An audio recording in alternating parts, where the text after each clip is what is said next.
स्त्री शिक्षा की छोटी सी बात कर लेते हैं, बिल्कुल नहीं थी। लगभग उन्होंने देखा, अरे हमारा देश तो विश्वगुरु था, सारी दुनिया हमारे यहां पे पढ़ने आती थी, कारण क्या हुआ गया, हम गरीब बन गए। कारणों में ढूंढा, स्त्री का ना पढ़ाया जाना इनके पीछे का बहुत बड़ा कारण है। अब इतने बड़े समाज का पूरे का विरोध लेकर के ये कहना कि महिला को पढ़ाइए, कौन कहे। लेकिन ऋषि दयानंद ने उसको जिस बेबाकी से कहा, जिस बेबाकी से लिखा, और लिखने के पीछे उन्होंने ये कहा कि ये मेरा अपना मत नहीं है, कोई मैं अपने मन से नहीं कह रहा हूं, ये बात वेद के अनुसार कह रहा हूं जो ईश्वर की आज्ञा है।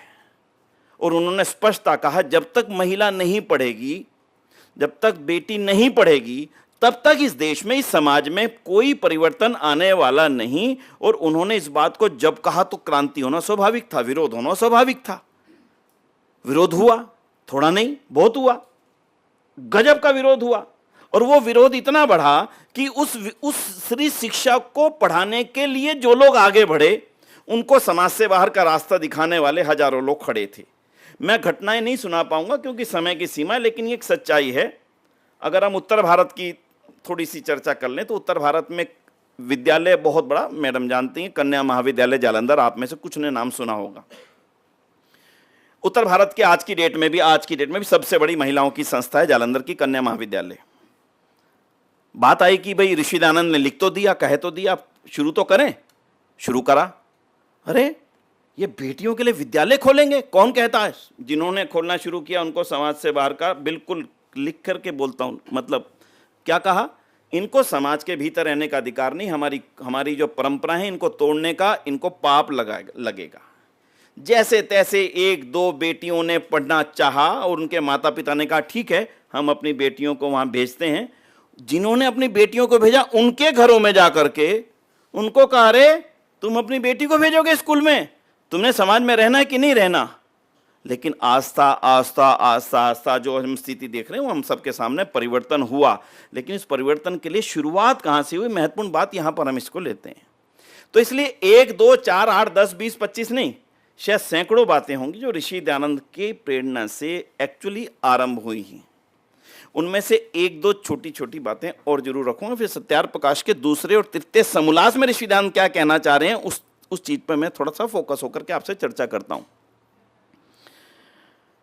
महर्षि दयानंद ने एक चीज को महसूस कर लिया था कि हमारे देश में उस समय 1870 के आसपास, 60-70 के आसपास के दशक में जो लोग रह रहे हैं उनको 2 चीजों की जानकारी बिल्कुल नहीं है। क्या चीजों की जानकारी नहीं है? पहली ये कि ये भारत की वास्तविक इतिहास था क्या, भूल चुके थे। कोई नहीं जानता था कि भारत कभी विश्वगुरु था। ये आज मैं आपके सामने हिस्ट्री का फैक्ट रख रहा हूं क्योंकि यहां पे संस्कृत विभाग से जुड़े ज्यादा लोग हैं, फिर भी हिस्ट्री कहीं ना कहीं किसी ना किसी रूप में विषय रहा होगा, हो सकता है उसको पढ़ने वाले भी हों।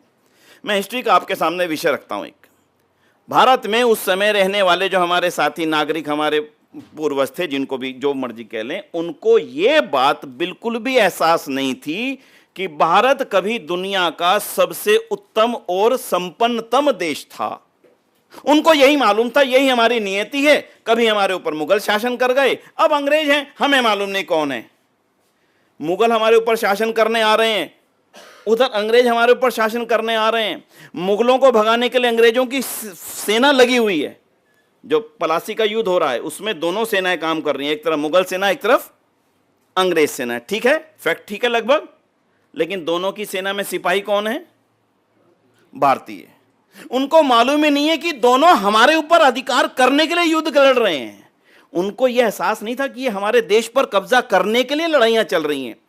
ये एहसास दिलाने का प्रथम बार किसी ने श्रम किया है। तो आज इस बात को मैं बड़े गौरव से कहना चाहूंगा, ये बात पहली बार किसी ने हमें एहसास दिलाई कि भैया तो तुम्हारा देश है, ये कौन है जो बाहर के लोग आपके ऊपर शासन कर रहे हैं। माफ करना, ये बात कहने वाला आधुनिक सदी में अगर कोई ऋषि हुआ है तो उनका नाम महर्षि दयानंद सरस्वती ही है, जिन्होंने प्रथम बार इस ग्रंथ सत्यार्थ प्रकाश के अंदर लिख करके स्पष्ट कर दिया कि हमारा आर्यवर्त वो स्वर्ण भूमि था जिसका यहां से लेकर के, ईरान से लेकर के और नीचे बर्मा, सुमात्रा, जावा आदि इंडोनेशिया तक विस्तार था, और इस पूरी जमीन का नाम आर्यवर्त था। और ये स्वर्ण भूमि थी जिसका सारे संसार पे साम्राज्य